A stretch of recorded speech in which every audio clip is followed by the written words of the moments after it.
Muito obrigado, Sr. Presidente. Começar por agradecer os esclarecimentos do Sr. Ministro. Dizer-lhe, no entanto, que da leitura que fazemos do Decreto-Lei do DSJ, as garantias do Estado estão nas moratórias. Mas essa é a leitura que fazemos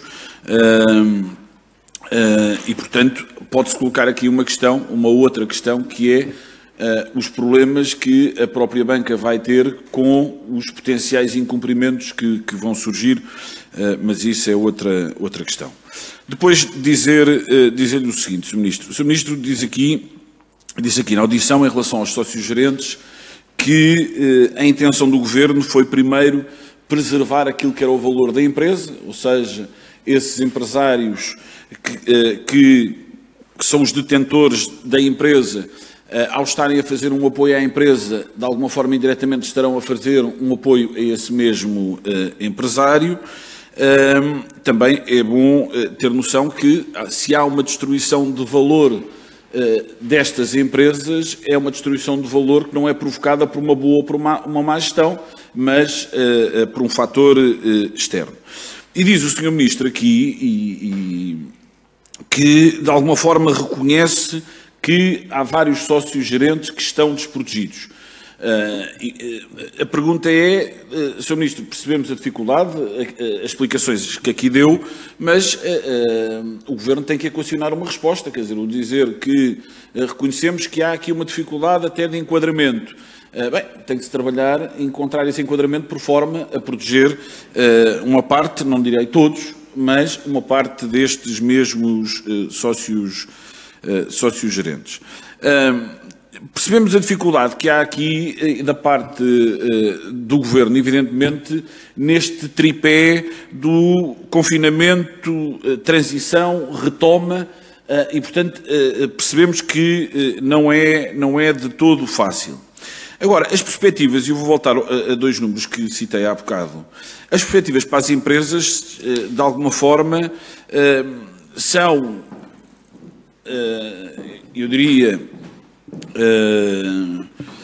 de grande preocupação, até diria eventualmente de algum desespero, quando há uma redução de vendas, como referi, por via dos dois inquéritos, o da AIP e do INE e do Banco de Portugal, onde há uma redução de vendas que anda na ordem dos 80%, e quando mais de 50%, ou cerca de 50% das empresas assumem que não têm condições para se manterem em atividade por mais de 2 meses, sem medidas adicionais de apoio à liquidez. Aliás, o Sr. Ministro referiu há pouco que o problema de tesouraria e de capitalização até das nossas empresas. E, portanto, isto pressupõe, evidentemente, que nesta fase de transição e na fase de retoma haja um pacote de medidas de apoio às empresas. Depois gostaria de colocar aqui uma questão que tem a ver com a fase de transição. Só olhando para os últimos 3 dias, nós tivemos uma média de 614 novos infectados.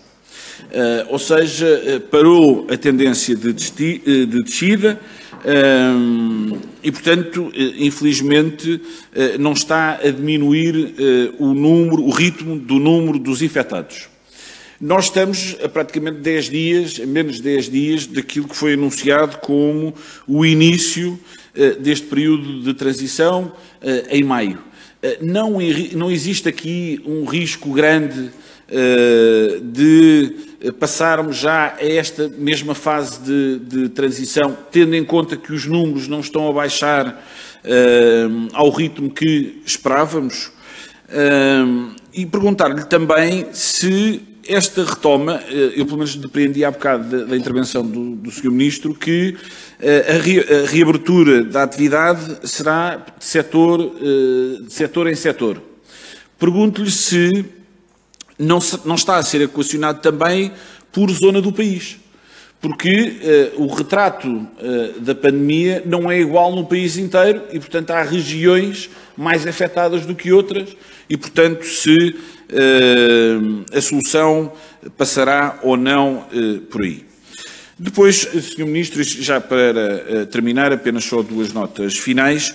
Uma tem a ver com uma informação que nos chegou, e tenho aqui à minha frente, eu sei que o Sr. Ministro não tem a tutela do Metropolitano, mas estamos a falar de uma empresa de capitais 100% públicos e que dirigiu a um dos seus fornecedores um e-mail em que diz que, por questões relacionadas com as dificuldades de tesouraria, não é possível ao Metropolitano de Lisboa cumprir os prazos de pagamento estabelecidos com os nossos fornecedores. Esperamos poder contar com a vossa compreensão e colaboração.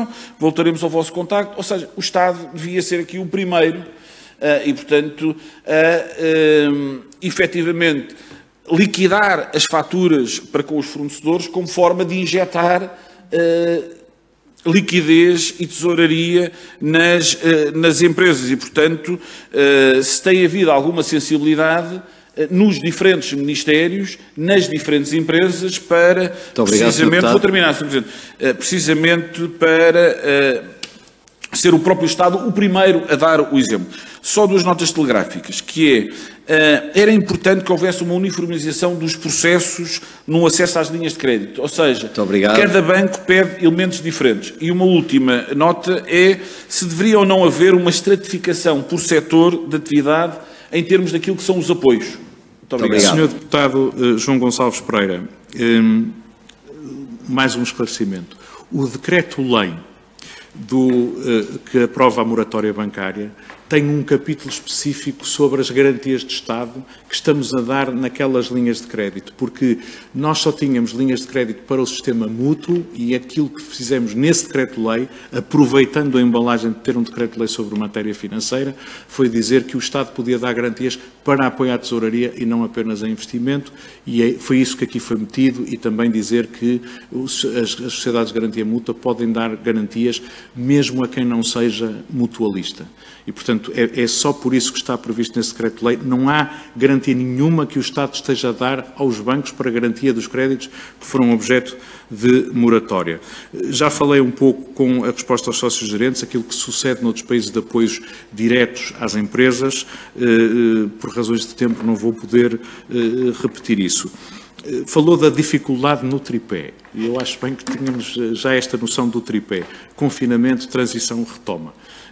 O Estado não tem dificuldades em perceber que são necessidades diferentes que existem. Vamos ter dificuldades afinar as medidas e temos que o fazer com toda a humildade com que na fase inicial também tivemos de ir ajustando, afinando à medida das necessidades e sabendo também que não vamos chegar a todo o lado, não vamos conseguir proteger tudo. Apesar de tudo, queria só dizer que o INE e o Banco de Portugal começaram a fazer inquéritos semanais às empresas e os números que citou foram de resultados ao primeiro inquérito. Nesta semana, já temos agora os resultados da segunda semana, e há algumas coisas que eu não posso deixar de salientar como positivas, até no sentido de me surpreender pela positiva relativamente às expectativas que estamos já nesta segunda semana, que é a semana de 13 a 17 de abril em que o inquérito fez. 82% das empresas respondentes mantêm-se em produção ou em funcionamento. Ou seja, apesar de tudo, nós não estamos a ver nem empresas encerradas com todos os trabalhadores em lay-off, nem a extinção de empresas. 82% das empresas mantêm-se em produção ou em funcionamento. Aliás, gostava de recordar isto mesmo que disse no início. Em Portugal, ao contrário de grande parte dos países europeus, nós não encerramos a atividade industrial. Empresas industriais fecharam ou colocaram parte dos seus trabalhadores em lay-off por falta de encomendas e estão já a pensar como é que vão reabrir face ao crescimento das encomendas que se está a verificar. Nós temos, por exemplo, a perspectiva de que os produtores automóveis, entre a próxima semana e o início de maio, vão retomar a atividade, ainda que de forma reduzida. Isto vai começar a puxar pelas situações. Relativamente à questão da fase de transição, se deve fazer agora, aquilo que o Governo tem entendido é que só deve avançar para uma nova fase na perspectiva de que nós conseguimos manter a propagação da epidemia controlada e que o levantamento a fazer-se de 15 em 15 dias deve ser sempre sujeito à avaliação da situação sanitária. Nós, como eu dizia, a ideia é retomar a normalidade de forma gradual e progressiva para não perdermos o controle das infecções, aceitando que, sempre que houver abertura de atividade, vai haver crescimento das infecções, o que temos que manter é isso controlado para não sobrecarregar o nosso sistema de saúde e, sobretudo, tem que ser feito de uma forma em que as pessoas aceitem que nos próximos tempos a nossa vida coletiva vai ser diferente daquela que era há 2 meses atrás. Que vamos ter que manter hábitos de distanciamento social, que vamos ter que andar com equipamento de proteção individual nos locais mais congestionados, que nos postos de que os postos local de trabalho têm que ter mais exigências de desinfecção e de limpeza do que tinha até ao momento.